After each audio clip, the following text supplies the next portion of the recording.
15. Lucas 8, versículo 15. Quero pedir que você permaneça com a sua Bíblia aberta ainda aí em Lucas. Lucas 8, verso 15. Vamos ler juntos.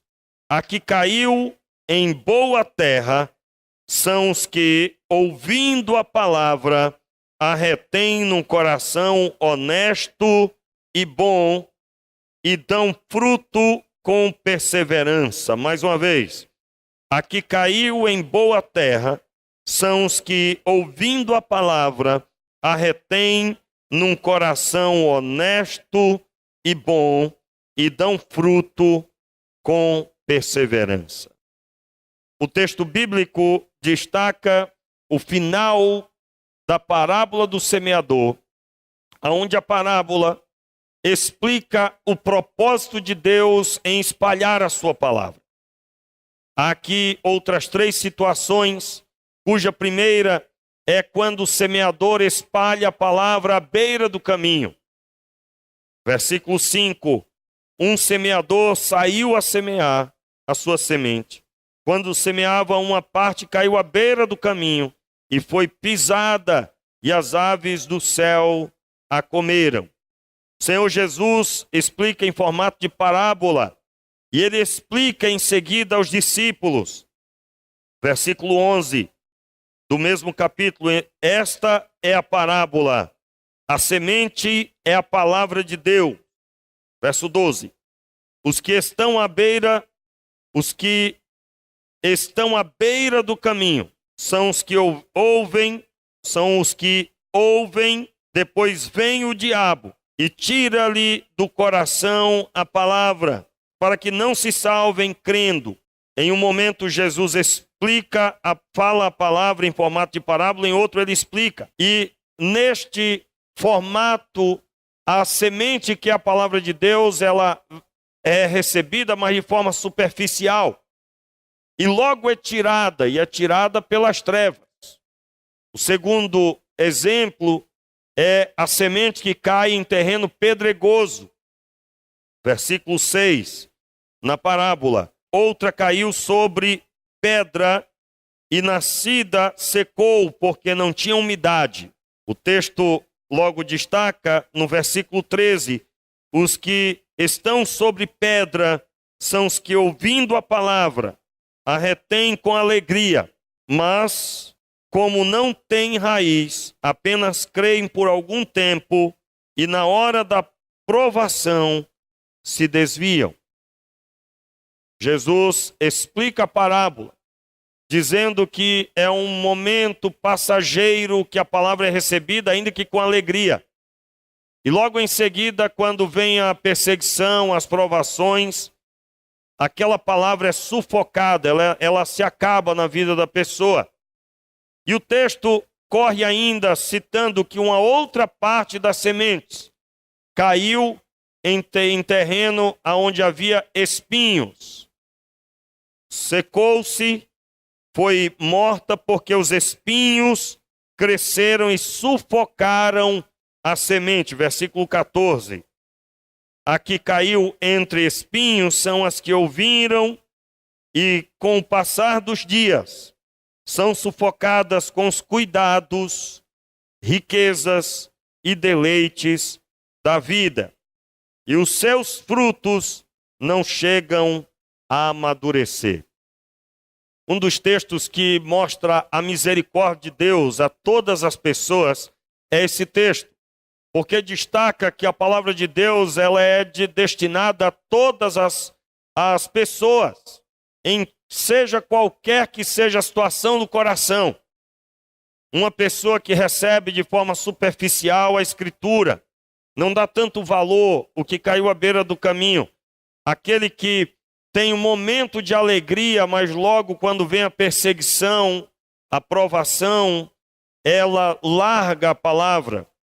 Mas mesmo assim a palavra foi dada ao primeiro, ao segundo e ao terceiro também. Todos os 3 receberam a semente, a palavra de Deus, ainda que não tinham condições de germinar. Mas a palavra foi destinada. Quando você ouvir alguém dizendo como é que pode Deus ser existente, ele realmente existir com o mundo do jeito que está. Meu irmão, um excelente texto é a parábola do semeador. Ele prega a todas as pessoas. Ele orienta todas as pessoas, sem distinção. Mas somente um formato prospera na palavra. Somente um. Nós, na quarta-feira, ministramos aqui sobre o texto de Isaías, que destaca que a palavra de Deus, ela é proferida por Deus sobre os homens na terra, e ela tem um objetivo, e esse objetivo será alcançado, a missão será alcançada. E ela volta para Deus somente após ter alcançado esse êxito. A palavra de Deus é semelhante ao resultado de uma plantação e ao fato de ter gerado não só pão para comer da plantação, mas também semente para plantar. Tudo isso, dito no Antigo Testamento e no Novo Testamento, mais uma vez, o Senhor destaca esse grande projeto onde a palavra de Deus é proferida. E o grande chamado para as nossas vidas é analisar em que formato eu me adequo. Eu estou inserido. Eu tenho espinhos no meu coração. O meu coração é apto para receber a palavra. Há algum ambiente no meu coração que concorre com a palavra de Deus? Eu já tomei a decisão acertada de que eu quero Deus na minha vida? Ou eu estou ainda pensando nos prazeres do mundo? Eu estou ainda pensando nas coisas que eu gosto e não me vejo sem elas. Na verdade, toda pessoa que já teve uma experiência com Deus sabe que absolutamente nada e ninguém nessa terra alcança a presença de Deus, a sua voz, a sua presença. Mas as pessoas que precisam ter essa experiência, elas não podem visualizar a ideia como se Jesus fosse um caminho de tristeza, né? Conta um determinado pregador que ele ia passando numa cidade onde havia um outdoor dizendo: dê uma oportunidade para Jesus na sua vida. Como se Jesus estivesse pedindo: pelo amor de Deus, por favor, me ouça. Irmãos, o Senhor nosso Deus, Ele não precisa de nós absolutamente, mas nós precisamos dele. Nós não podemos acrescentar um só momento à nossa vida, conforme o próprio Evangelho diz. Nós não podemos dar conta absolutamente quantos fios de cabelo temos ou determinar se algum deles caiu ou não, ou controlar o cair das folhas, mas Ele pode. Nós vivemos até, quem sabe, 100 anos, ou até 120, onde Ele próprio disse que determinou que seria dessa forma. Mas ainda que vivamos passando disso, como já ouvimos um ou outro caso, nós não podemos alcançar a amplitude, a profundidade, a altura dos pensamentos e do caminho de Deus, conforme está escrito no texto de Isaías. O texto de Isaías destaca que deve deixar o homem mau o seu caminho. Deve o ímpio largar os seus pensamentos de destruição, para que a palavra de Deus alcance êxito em sua vida. E na quarta-feira nós lemos esse texto destacando que o projeto de Deus do Antigo Testamento permanece no Novo. Permanece do mesmo jeito. O Senhor está dizendo do mesmo jeito para aquele que tem um coração como que pedra, que a semente, que é a palavra de Deus, não germinará e durará nesse ambiente. Aquele que recebe superficialmente a palavra e não se aprofunda, também não prosperará, será um alvo fácil para as trevas. E aquele que permite os espinhos, junto com a palavra, também não prosperará. Em outras palavras, não permanecerá na congregação do justo. E não permanecer aí significa que não terá condições de viver o modo de vida que agrada a Deus. congregação dos justos, aqueles que vivem juntos no formato que agrada a Deus, não conseguirá. E eu creio que você deseja servir a Deus com sinceridade. Eu creio que você deseja amar o Senhor, e amar a Deus é obedecer os seus mandamentos. E o texto no verso 15 destaca, o assunto hoje é o que são estes frutos. O que são os frutos que são exatamente resultado do efeito da palavra de Deus na vida dessa pessoa. O que nós deixamos para hoje à noite, eu destaquei isso na quarta-feira, ainda que o final da mensagem não pôde ser gravado, faltou luz, nós não tivemos luz aqui, o equipamento foi desligado. Mas eu terminei a mensagem dizendo para você que nós precisamos saber que frutos são esses. Resultado da palavra de Deus em nós. Eu quero, nessa noite, pedir a Deus que o Senhor abra a sua mente para você perceber se esses frutos já estão na sua vida. Porque se você tem recebido a palavra de Deus, você vai identificar os frutos no molde da palavra, no entendimento da palavra de Deus. Não é o que eu penso que você veio ouvir, mas é o que a palavra de Deus diz. Muito bem, vamos reler o versículo 15. O que caiu em boa terra são os que, ouvindo a palavra, a retêm num coração honesto e bom, e dão fruto com perseverança. Muito bem, mais à frente um pouquinho, você vai encontrar no capítulo 9, logo no comecinho aí, os versículos 1 e 2, você vai encontrar o Senhor dando uma missão aos discípulos. E o texto diz assim: tendo convocado os 12 discípulos, Jesus deu-lhes poder e autoridade sobre todos os demônios, para que curassem os enfermos, Então, os enviou a pregar o reino de Deus e a curar os enfermos.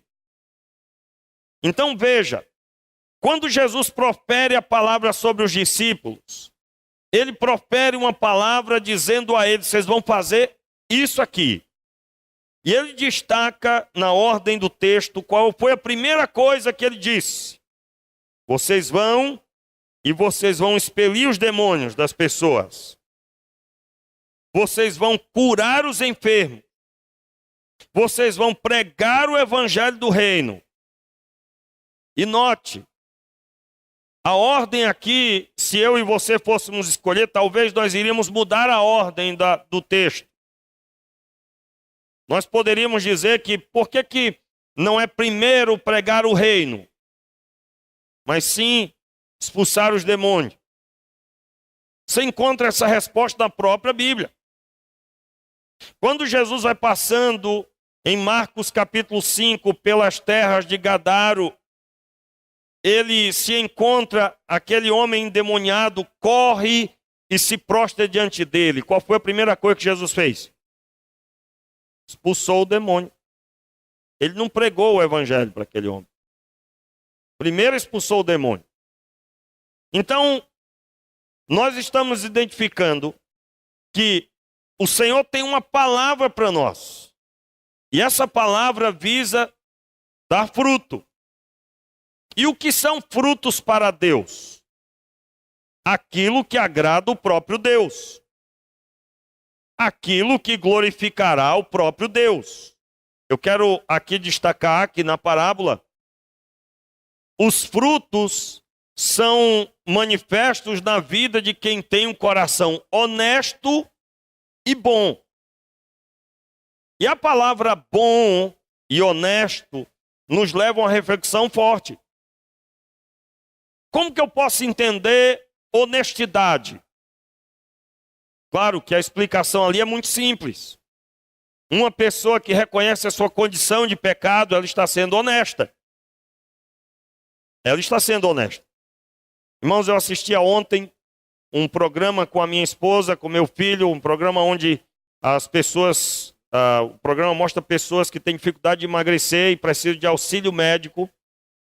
Se eu não me engano, é Quilos Mortais, uma coisa assim o nome do programa. E interessantíssimo se você quer ter mais ânimo para você fazer uma dieta, muito bom. Gostei demais. Inclusive, no meio do programa, eu estava, aliás, quando comecei a ver, eu estava comendo. Irmãos, deu vontade de comer mais não. Foi bem motivador. Foi motivante. E o programa mostrou 11 meses acompanhando uma senhora que tinha cerca de 300 e poucos quilos. Ela não andava. E mostrou mês a mês o resultado. Eles tinham uma equipe em casa que mostrava o dia a dia dela. Ela comia, saía da dieta e quando chegava na frente do médico dizia que estava cumprindo a dieta certinho. Só que o médico olhava e dizia, não, a senhora não está não. E a senhora não emagreceu nada, pelo contrário, a senhora ganhou peso. Ela ganhou. E ela, irmão, chorava dizendo que estava cumprindo. Aí eu até, na hora, eu falei, meu Deus, é desse jeito o ministério pastoral às vezes. A gente está dizendo, olha, você está fazendo... Que isso, pastor? Tô não. Ih, irmãos, é sempre, já vi muitas vezes. Sempre não, mas muitas vezes. Diga você que às vezes, a maior parte das vezes. E ali naquele programa eu pude relembrar alguns princípios sobre o ser humano. As pessoas não gostam de ser orientadas. Não gostam de que alguém se meta na sua vida e naquilo que come, naquilo que está fazendo, e não gostam de ouvir, você está fazendo errado. E ela dizia, eu tenho uma meta, eu vou cumprir a meta, eu vou para a formatura do meu filho. O filho dela tinha, se não me engano, 5, 7 anos, uma coisa assim, 5 ou 6 anos. E ele teria uma formatura da escola lá, do nível dele. E ela fez um projeto daqueles 2 meses que tinha antecedendo, que ela ia conseguir andar e emagrecer, andar e ir até a formatura. Ela conseguiu? Não. E ela dizia para ela mesma, vendo o marido sair, o filho sair para a formatura, eu vou conseguir, eu vou conseguir. Mas as suas atitudes trabalhavam contrárias àquele foco, àquele alvo. Irmãos, no hospital, ela chegou a se magoar com o médico, e o médico, muito sábio, o senhor já idoso, ele dizia, você não está cumprindo, você não está cumprindo. Aí ela se explicava e ele dizia só, isso que você está dizendo não tem sentido. E ele não falava mais nada, falava só do máximo essas coisas, muito rápido. E ela se magoou com ele por causa disso. Irmãos, eu não sei se ela está viva, porque terminou os 11 meses e o médico disse, eu não posso mais fazer nada por você. E ela estava ganhando peso de novo, ela tinha 350 basicamente, e qualquer momento ela poderia sofrer um ataque, algum problema e morrer instantaneamente. Mas o que me chamou a atenção é a capacidade de não reconhecer. Mesmo comendo errado, mesmo quebrando a dieta, a capacidade de até chorar dizendo que cumpre a dieta. E por vezes no programa ela dizia, eu é que sei o que eu preciso. Eu é que sei o que eu devo comer. Irmãos, como isso parece com o projeto de Deus na vida de uma pessoa, quando o Senhor insiste com ela e ela luta com Deus dizendo que ela é que sabe. Como isso parece, irmão? Você encontra isso na Bíblia, é o caso do profeta Jonas. Ele é que entendia do que tinha que ter sido feito com Nínive. Não só quer salvar, não, vai salvar não, eu vou para outro lado, eu não vou lá não. Nínive, para ser percorrido, tinha que gastar 3 dias. Ele foi em 1 dia só, fez todo o trabalho. Seria semelhante a alguém que ao invés de chegar e conversar com todo mundo, não, saiu jogando os folhetos no chão. Ó, quem quiser ler aí. Foi mais ou menos isso. Essa é a nossa realidade. Então, honestidade. Um dos maiores exemplos de honestidade na Bíblia é a mulher samaritana. Por quê? João capítulo 3, capítulo 4, aliás, você vai encontrar lá a mulher samaritana. ela dialoga com Jesus e quando Jesus diz, vai e chama o teu marido. Quando ele diz, olha, você quer dessa água? Ela diz, eu quero. Então, antes de você vir tomar dessa água, você vai e chama teu marido. Senhor, não tenho marido. Jesus então diz, olha, disseste bem, porque tu tiveste 5 e o que tu tens agora não é teu. Aquela mulher diz, Senhor, vejo que és profeta. O que ela estava dizendo? O Senhor acabou de revelar a minha vida. O que ela poderia ter feito, irmãos? O Senhor me respeite. Hein, irmãos? O Senhor me respeite. O Senhor está querendo dizer que eu já tive 5 maridos, eu sou uma mulher de respeito. O Senhor deu uma olhada bem, eu sou uma mulher, o Senhor tem que me respeitar. Como é que o Senhor é o mestre o quê? O Senhor lá é mestre em nada. O Senhor não sabe de nada, seu menino. Irmãos, teria dito ou não teria? Ou o ser humano mudou de repente? É o mesmo Adão, irmãos. Só mudou as épocas e a cultura. Mas o ser humano em si é o mesmo. Ao invés de relutar, de contrapor a palavra de Jesus, ela diz, vejo que és profeta. Ou seja, só um homem de Deus saberia a minha vida dessa forma. Meu Deus. E ela faz mais, olha o coração honesto. Ela deixa o cântaro, ela foi lá pegar água. Perdeu, ela não quer mais saber de pegar água, nada. Ela agora encontrou com Jesus. E ela vai até a cidade, até a rua dela, o bairro, a rua, a localidade. E ela fala às pessoas, e ela diz assim, venham e vejam um homem que me disse tudo o que eu tenho feito. Esse tudo que eu tenho feito é, eu tive 5 casamentos, meu amigo. E eu agora estou no adultério. Esse homem revelou os meus pecados. Ele iluminou a minha vida. Olha, seria este homem o Messias? E então um grande grupo de pessoas sai, vai até ele e ouve a palavra. Jesus fica ali com eles 2 dias aproximadamente. E eles agora dão testemunho, dizendo, mulher, não é mais pelas tuas palavras que cremos nele, mas porque temos visto e ouvido que verdadeiramente este homem é o Cristo. Coração honesto. E um coração honesto gera fruto. Quais são os frutos, irmãos? Aquele grupo de pessoas. Frutos para Deus, para a glória do Pai. E para alcançar esses frutos, haverá momentos que você vai ter que expulsar o demônio, como é o caso do demoniado gadareno. Jesus primeiro expulsa o demônio. E o texto em Marcos capítulo 5 vai dizer que quando os porqueiros voltam para ir ter ali com aquele ambiente para falar com Jesus, encontram aquele homem que fora endemoniado, vestido, assentado, vestido e em perfeito juízo. A ênfase de sentado é porque ele andava correndo para lá e para cá e agora ele estava sentado. Para ficar quieto ele tinha que ser acorrentado e quebrava as correntes. Mas agora ele estava sentado. Não havia corrente. Ele estava sentado. Ele estava vestido. Ele andava nu por aquela redondeza e morava nos sepulcros. E estava em perfeito juízo, fazendo referência que ele não estava mais com aquele ambiente de louco e morando no sepulcro. Estava assentado, vestido e em perfeito juízo. Por quê? Porque os demônios foram expulsos. E o reino de Deus foi pregado a ele. Onde é que está escrito isso? Quando ele diz a Jesus, seguir-te-ei, Senhor. Jesus responde a ele, leia depois Marcos 5.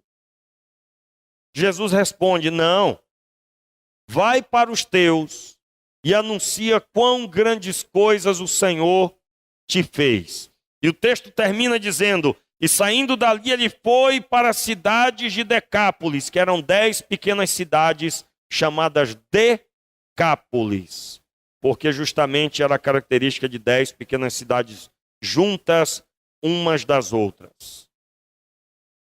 Ele foi para aquela redondeza. Certamente a sua família morava em uma dessas cidades. E ele ali chegou e contou o que lhe aconteceu, conforme Jesus disse. Meus queridos, frutos para Deus, fruto da palavra de Deus em nós, é a vida de pessoas serem transformadas. O evangelho chegar na nossa vida e alcançar outras pessoas. Fruto para Deus é quem estiver endemoniado, a pessoa ser liberta e liberta pelos crentes que estiverem ali, através, né? Fruto para Deus é quem estava na atitude de loucura e agora assentado, vestido em perfeito juízo tal, que valoriza a família e volta para a sua casa. Meu irmão, você se converteu. A palavra de Deus chegou na sua vida. Quais são os frutos que você pode listar? Se você se converteu e você não valoriza a sua família, meu irmão, até aí os frutos ainda não chegaram. Frutos para Deus são pessoas alcançadas e abençoadas.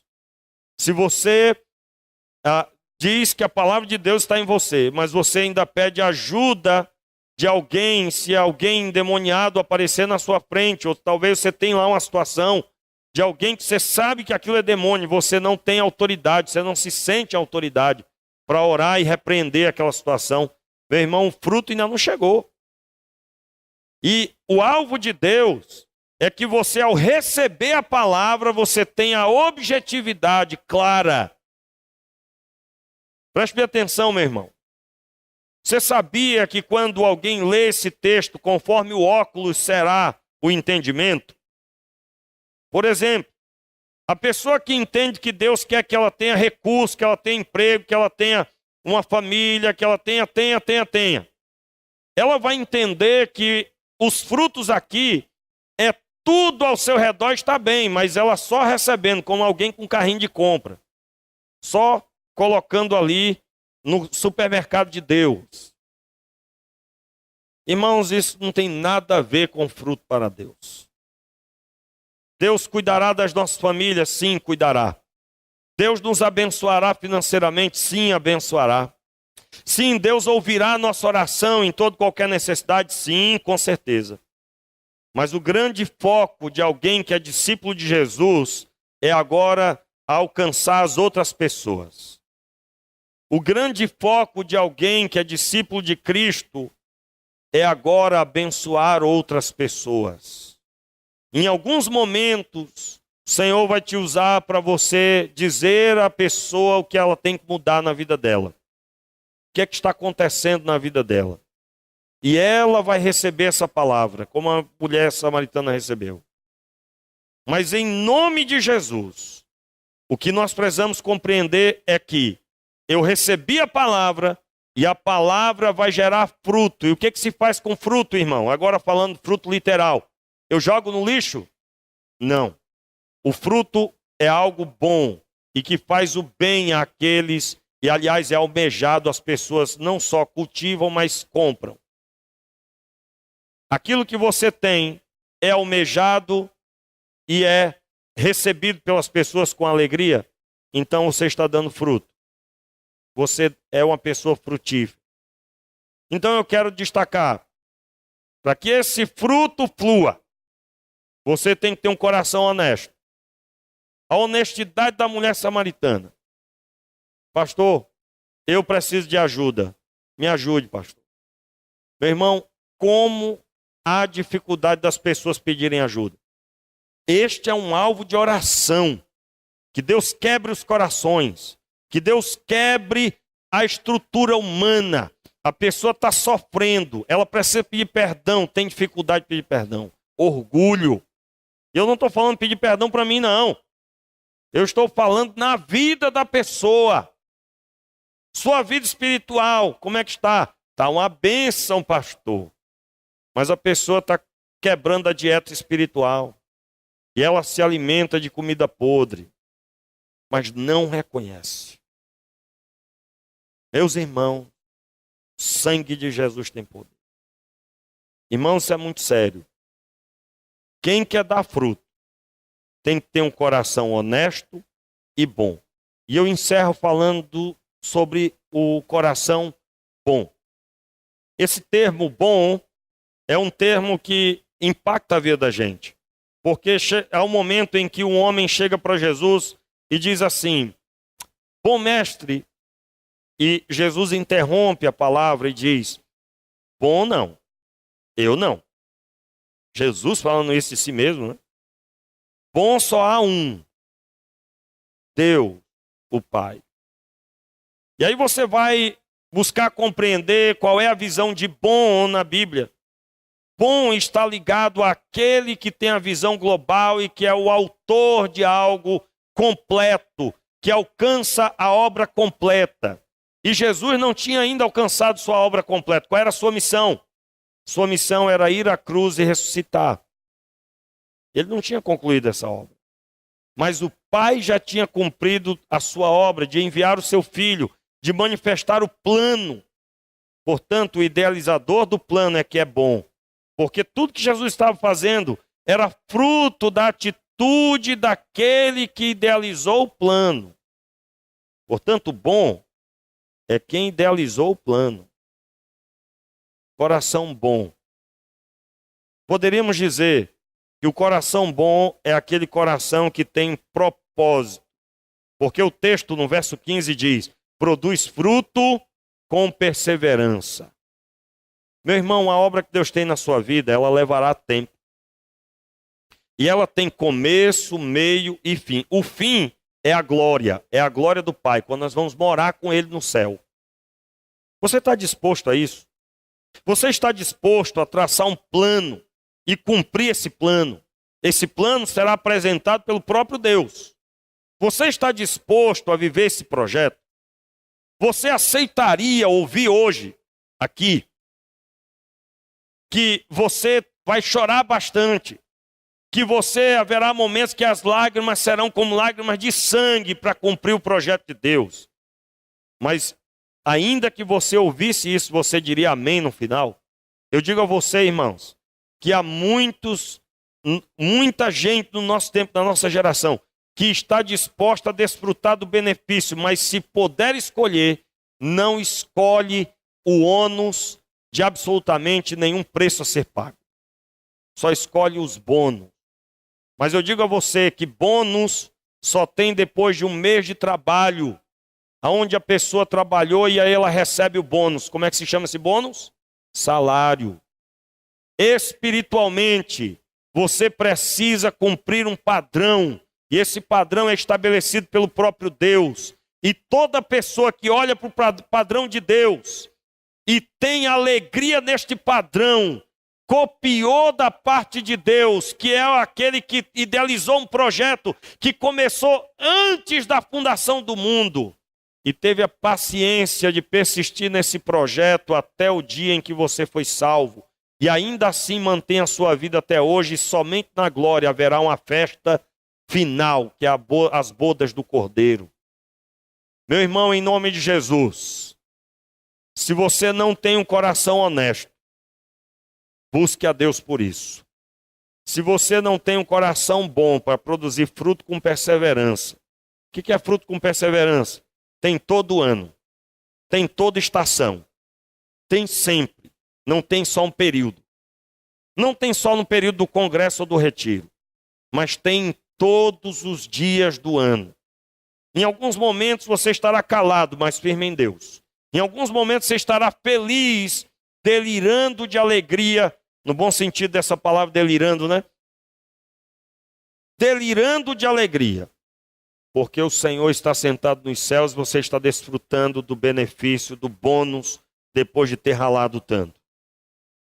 Mas é importante saber hoje, que a palavra que recebemos, ela não vai nos colocar num quarto dormindo. Ela vai nos colocar na rua, produzindo fruto para Deus. A palavra que Deus nos dá, ela vai render esforço, trabalho, empenho. E se você olha para tudo isso e está feliz com isso, você entendeu que é ter um coração bom. Bom não para você, mas bom porque você visualiza o benefício sobre a vida das pessoas. A multidão dos seus vizinhos, seus amigos, seus familiares. Maldições têm que ser quebradas em tantas famílias, talvez na sua ainda, que não foram quebradas. E você está disposto a dar lugar total à palavra que você recebeu. A palavra que você recebeu é que o Verbo vivo veio e deu a vida por você. E essa vida te deu acesso à presença do Pai. E na presença do Pai você tem acesso como reino e sacerdócio de clamar a Deus pelas pessoas, de interceder ao Senhor pelas pessoas e de ser uma resposta à solução para o problema dessa geração. Porque as pessoas vão olhar para você e vão ver a sua vida resolvida, abençoada, você em perfeito ânimo na presença de Deus, não em duplo ânimo, conforme diz a palavra. Uma hora está feliz, outra hora está buscando deixar o caminho. Meu irmão, fruto com perseverança. Fique de pé no seu lugar e vamos orar. Põe a mão aí no seu coração e faça uma oração por você agora. Em nome de Jesus. Pai, nós oramos agora pedindo a conexão completa com o Senhor. A bênção, um milagre sobre o coração de cada um, de forma que a palavra de Deus prospere na vida dos teus filhos. E eles sejam abençoados e abençoadores. Meu Deus, que absolutamente ninguém aqui se apresente diante de Deus falando algo contrário ao que é verdadeiramente. Mas absolutamente todos nós tenhamos a mentalidade bíblica que o que confessa e deixa alcança misericórdia. O que confessa o seu pecado e deixa alcança misericórdia. Pai, nós sabemos pela tua palavra que o Senhor cumpre as suas promessas.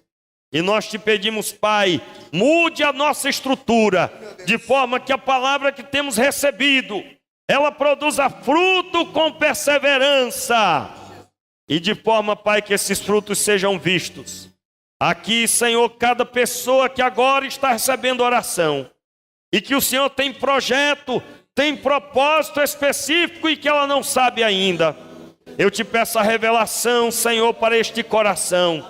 Eu te peço o avivamento sobre esse coração, aonde o Senhor vai chegar e vai conversar com essa pessoa e vai dizer os projetos que ele tem, vai dizer os propósitos que ele quer manifestar na família, no trabalho e no meio das amizades. Meu Pai, nos faça uma bênção como o Senhor fez e continua fazendo na vida de tantos. No nome de Jesus.